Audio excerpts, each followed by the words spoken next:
memang tidak ada buktinya. Itu cuma katanya Muhammad si Nabi cabul itu.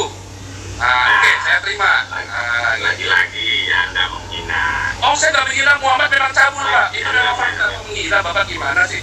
Orang yang tidak terbukti, saya cuma bisa menjawab dari Ampun, tapi memang tidak ada buktinya. Itu cuma katanya Muhammad si Nabi cabul itu. Oke, saya terima. Lagi-lagi Anda menghina. Oh, saya nggak menghina Muhammad memang cabul, Pak. Itu memang fakta. Menghina Bapak gimana sih? Orang yang kami bolak-balik itu Pertanyaan. Pak. Halo teman-teman sekalian, jumpa lagi di channel kami Hargai Kehidupan. Barusan tadi teman-teman saksikan cuplikan tentang dari seorang Kristen, ya, Paul Zhang ini, yang baru-baru ini angkat dibicarakan, ya, tentang penistaan agama Islam, teman-teman sekalian, ya. Nah, video tadi hanya sekedar cuplikan saja, ya, cuplikan ringkas, ya, singkat sekali. Tapi sebenarnya ada cuplikan yang durasinya cukup panjang, teman-teman, di mana di dalam cuplikan itu tadi, di dalam video ini terlihat jelas bahwa Paul Zhang itu betul-betul melalui ucapannya, ya, itu benar-benar kalau kita lihat melanggar undang-undang penistaan agama, ya. Nah, untuk lebih jelasnya mari kita saksikan seutuhnya, ya. Ini merupakan dialog, ya. Katakan saja perdebatan antara Paul Zhang dengan seorang dari rekan kita, dari saudara kita Muslim, ya. Perdebatan tentang Nabi Muhammad, ya. Mari kita saksikan selengkapnya. Memang tidak ada buktinya. Itu cuma katanya Muhammad si Nabi cabul itu. Oke, saya terima. Lagi-lagi Anda menghina. Oh, saya nggak menghina Muhammad memang cabul, Pak. Itu memang fakta. Menghina Bapak gimana sih? Orang yang kami bolak tidak terbukti, saya cuma bisa menjawab dari Ampun, tapi memang tidak ada buktinya. Itu cuma katanya Muhammad si Nabi cabul itu. Oke, saya terima. Lagi-lagi Anda menghina. Oh, saya nggak menghina Muhammad memang cabul, Pak. Itu memang fakta. Menghina Bapak gimana sih? Orang yang kami bolak-balik itu Pertanyaan Pak. saya begini. Pertanyaan saya begini. Ya, Anda harus menjadi laki-laki loh, Mas. Ya. Saya mau menjadi laki-laki. Bapak mau tunjukin saya, Pak. Saya tunjukin saya nih, Pak. Saya laki-laki, Pak. Mau lihat saya nggak nih? Jangan bilang menjadi laki-laki. Saya terlahir sudah laki-laki, Pak. Sudah itu bukti, Pak. Ada titiknya, Pak. Kan Mau ada lihat orang saya, yang Pak. membuang diri karena mulut Anda. Oh, bukan. Saya ambil kata saya gayanya begini, Pak. Asik, Pak. Anda jangan bertanya kepada saya, buktikan saya laki-laki. Saya tunjukkan titik saya, mau 1 miliar Bapak transfer saya. Saya tunjukkan titik saya, Pak. Jangan bilang menjadi laki-laki sama saya. Orang belum selesai bicara. Oh, bukan, karena Bapak ngomongnya lantur. Karena Bapak ngomongnya lantur. Pengakuan kalian tidak beragama. Memang kita nggak Kalian beragama. hanya mengikuti Kristus. Oh, Bagus. Kristus. Coret agama di dalam KTP-mu, Bos. Oh, saya di Eropa nggak ada Pak kolom agama, Pak. Loh, Cuma di Indonesia aja ada, Pak. Ada diskriminasi namanya diwajibkan kolom agama. Di Eropa nggak ada kolom agama. makanya Tuhan Yang Maha Esa patut Anda coret kalau Anda mengaku tidak beragama. Oh, Tuhan yang Maha dicoret bagaimana? Ya, Nggak ada dong. hubungannya Tuhan dengan agama, Pak. Eh, Agama Tuhan. Tuhan. Tuhan saya berkata, Tuhan Yesus berkata kepada saya, kalian tiada, Pak, menutup gereja, kalian menghina orang-orang. Ya, Quraisy ya, kafir ya, Quraisy ya, kafir. Dia mengatakan dia kafir. Dia Oh, sesat. sesat. Dia berseberangan dengan Allah. Dia mengaku sesat. Dengar tuh ya, orang Islam di Indonesia ya. Loh, cari kata Islam memang. terusnya itu tidak pernah menghina kamu tentang Al-Maidah 72 itu adalah penghinaan kepada orang Kristen, Pak. Loh, kamu tahu ayatnya? Kenapa kamu Lo tahu dong, kamu berkata orang yang mengasihi Yesus adalah Tuhan adalah kafir. Kan kurang aja, Siapa yang dia ada bilang? penghinaan itu Muhammad Kapan saya dikasihkan ngomong itu. itu? Kapan saya ngomong? Dari tadi kamu bacain Al-Maidah 72. Kamu tahu Bodohnya Al-Maidah kamu. 72 bunyinya apa enggak? Kelihatan bodoh ini. Saya Loh, katakan kamu Allah tadi yang berbicara. kok Allah yang Paham berbicara? Siapa bilang Allah Paham berbicara? nggak? Itu yang bicara. Paham nggak? Kamu pernah lihat Allah, kamu enggak. Itu Nah, Muhammad yang itu bicara, baru. Pak. Goblok kamu. Kok Allah yang bicara? Gak ada Allah bicara sama Muhammad. Itulah Itu bedanya Muhammad kita yang bicara. Islam dengan kita sekalian. Ini saya bicara berkata ya, Tuhan saya Surat berkata Paulus kalian aja belajar orang kalian Islam, Pak. katakan kitab suci. Tuhan Tuhan saya berkata, Tuhan Yesus berkata kepada saya, kalian biadab Pak, menutup gereja, kalian menghina orang-orang Islam itu Anda biadab tahu Pak. di Injil, kalimat Injil ada suara mantan pembunuh, yaitu Paulus. Anda katakan kitab suci. Itu pembunuh sudah berhenti, Pak. Paulus ketemu Yesus, dia nggak bunuh lagi. Muhammad ketemu Allah jadi pembunuh, Pak. Itulah hebatnya buat saya, Pak. Paulus ketemu Yesus, jadi Paulus dia nggak pernah bunuh orang lagi. Muhammad ketemu Jibril, langsung jadi biadab, tukang kawin, Pak. Anda punya Sebelum ketemu Jibril, Muhammad nggak tukang kawin, nggak suka Ya, bunuh orang, Pak. ya. Kok ngoceh lagi, kamu dari tadi dijawab, DKI ya sudah Anak punya jawab. Ditanya buktinya Allah aja nggak bisa jawab kok.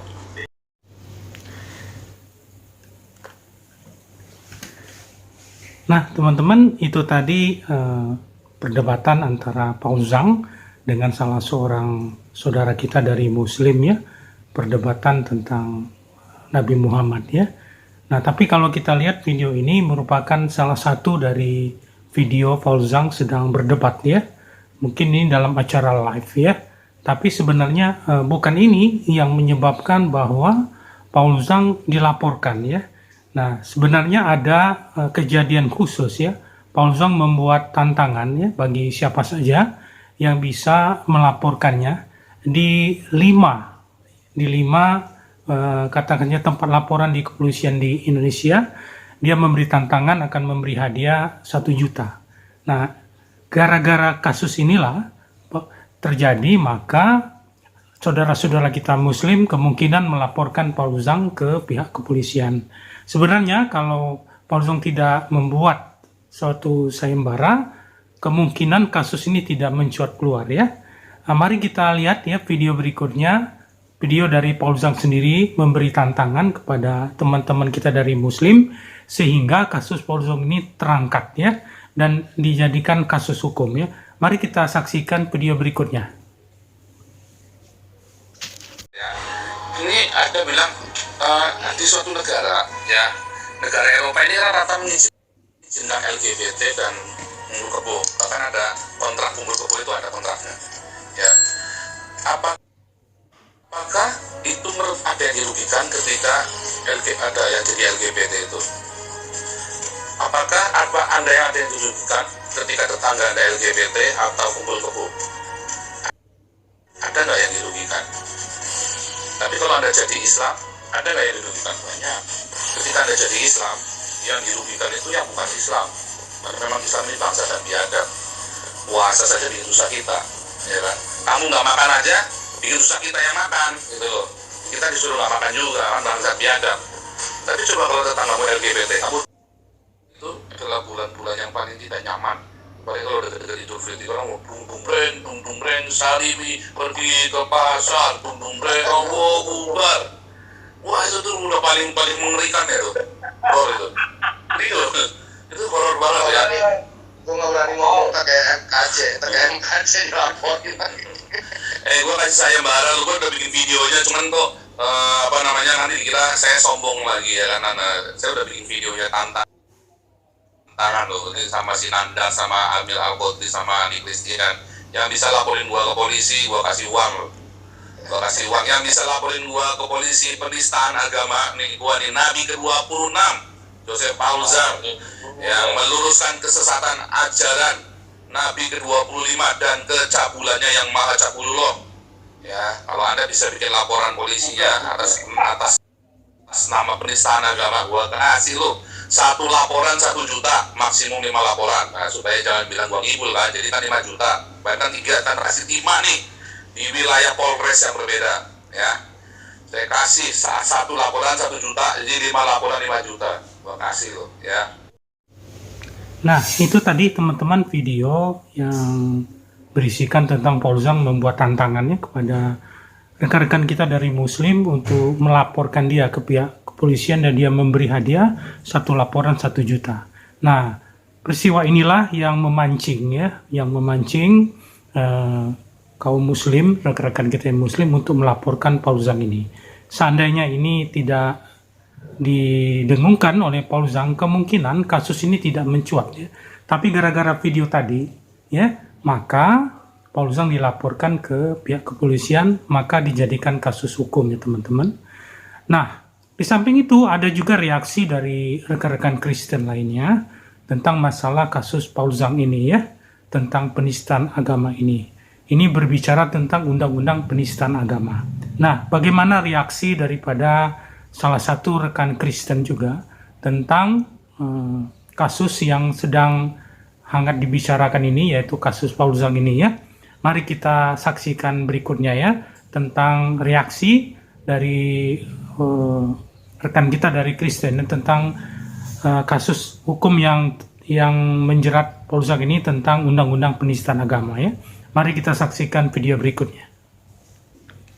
Pertama, di mata saya, Paul Zhang dengan berbagai cemooh, kata-kata kasar dan kotornya terhadap agama lain itu sedang berurusan dengan hukum, dengan undang-undang kasus penistaan agama. Satu, di mana undang-undang kasus penistaan agama ini problematik karena kelihatannya undang-undang penistaan agama ini sebuah undang-undang produk hukum yang efektif untuk menindas, menekan yang minoritas. Sedangkan banyak sekali kasus penghinaan, penistaan dari ulama-ulama tertentu seperti Ustadz Abdul Somad, Ustadz Kainam, yang menafsirkan sembarangan Kidung Agung Mahmadi, ditafsirkan dengan segala kebodohannya seakan-akan itu nubuat untuk Muhammad. Dia menafsirkan Alkitab, kitab sucinya orang Kristen dengan cara yang keliru demi kepentingan dakwah Islam. Ini bisa kena undang-undang. Yahya Waloni yang mengeluarkan caci maki, hinaan-hinaan dan kebohongan-kebohongan agama Kristen, ini pun juga bisa kena undang-undang penistaan, termasuk Egy Sujana. Tapi masalahnya apa? Kita bisa saksikan undang-undang ini efektif untuk menekan yang minoritas, tetapi kelompok-kelompok yang mayoritas bisa legang kangkung melakukan kesewenang-wenangan terhadap siapapun tanpa disentuh hukum. Ini problematik. Mengenai kasusnya Paul Zhang, jika Paul Zhang dijerat dengan pasal undang-undang penistaan agama, harusnya kita berlaku fair dan adil. Paul Zhang salah, bagi saya salah. Tetapi pihak lain yang melakukan kesalahan yang sama harus diseret. Kainama yang menafsirkan Alkitab, kata Mahmadim, artinya hasrat, ditafsirkan dengan cara yang keliru menjadi Muhammad untuk kepentingan dakwah Islam. Seret, dia menafsirkan Alkitab tidak sesuai dengan bahasa Ibrani demi kepentingan Islam. Seret Egy Sujana yang ngomong bahwa orang-orang non-Islam harus keluar dari Indonesia. Seret Abdul Somad, seret Waloni. Ini fair. Hukum itu harus dilaksanakan dengan pedang, dengan mata tertutup. Tak peduli kamu siapa, tidak pandang bulu, keadilan ya keadilan. Kedua, mengenai ini saya berbicara sebagai orang Indonesia yang menginginkan keadilan. Saya tidak sedang membela Paul Zhang. Nah, teman-teman, itu tadi video yang ketiga yang saya putarkan untuk teman-teman. Ini berisikan tentang reaksi ya dari seorang apologet ya, apologet Kristen ya. Nah, itu mengulas tentang penerapan daripada undang-undang penistaan agama ini ya. Dia menuntut keadilan. Kalau Paul Zhang dikenakan undang-undang penistaan agama, maka yang lain juga yang melakukan perbuatan yang sama dengan agama Kristen ya, itu juga harus dikenakan undang-undang yang sama, yaitu undang-undang penistaan agama ya. Dia ini hanya menuntut keadilan semata-mata ya. Nah, oleh sebab itu teman-teman sekalian, kabar terakhir yang saya tahu bahwa kasus ini sedang ditangani oleh pihak kepolisian. Pihak kepolisian sedang katakan saja memburu ya, mencari Paul Zak ini ya, untuk segera diselesaikan secara hukum, teman-teman. Nah, terakhir kesimpulan dari saya bahwa kita sebagai warga negara Indonesia, kita tinggal di Indonesia, ya, kehidupan beragama sudah diatur sedemikian rupa. Ya, oleh sebab itu kita sebagai warga negara, apapun latar belakang agama kita harus mengikuti hukum atau undang-undang peraturan yang sudah ada ya. Nah, intinya itu bahwa kita sebagai warga negara ya, dengan berbagai ragam iman masing-masingnya, untuk itu kita saling menghormati satu sama lain ya, bukan berarti tidak boleh bertukar pikiran. Katakan saja diskusi lintas agama itu boleh, tetapi tujuannya tetap menjaga kerukunan umat beragama di Indonesia ini ya. Kita mungkin sangat merindukan kerukunan umat beragama di masa silam ya, antar satu agama dengan agama lain saling berdampingan satu sama lain dengan damai ya. Saya akan kutipkan satu ayat karena saya orang Kristen. Bagaimana seharusnya kita hidup berdampingan secara damai dengan rekan-rekan yang lain ya, dengan agama-agama lain atau rekan-rekan yang lainnya di luar daripada iman kita ya. Saya akan coba kutipkan dari Alkitabnya. Ini terbitan dari Lembaga Alkitab Indonesia. Saya kutip dari 1 Petrus pasal 2 ayat ke-17 ya. 1 Petrus pasal 2 ayat ke-17. Demikian bunyinya rekan-rekan sekalian. Mohon maaf ya. Ayat 17 berbunyi demikian, hormatilah semua orang. Ya, jadi kita semua orang ya, dalam artian budaya, suku, bangsa, agama itu kita hormati. Ini yang berbicara adalah Injil, kitab suci ya. Ini ditulis oleh Rasul Rasul Petrus ya. Nah, kemudian kasihilah saudara-saudaramu. Ya, bisa jadi konteksnya ini adalah saudara seiman kita atau saudara-saudara dalam keluarga kita. Dan yang terakhir adalah ini sesuai dengan Injil ya, takutlah akan Allah. Ya. Dan yang terakhir ayat 17 ini, hormatilah raja. Dalam konteks sekarang adalah raja ini kita samakan dengan pemerintah ya, kita hormati pemerintah. Jadi apa yang sudah diatur oleh pemerintah berupa undang-undang itu kita taati saja. Sehingga kerukunan umat beragama di Indonesia ini tetap terjaga dan utuh selama-lamanya. Itu yang kita dambakan ya. Baik rekan-rekan, itu saja video reaksi dari saya ya dalam bidang agama atau rohani ya. Sampai jumpa. Tapi jangan lupa teman-teman di subscribe ya setelah menonton ini, dan kalau kalian suka di like dan juga diberi komen dan juga di share ya teman-teman sekalian ya.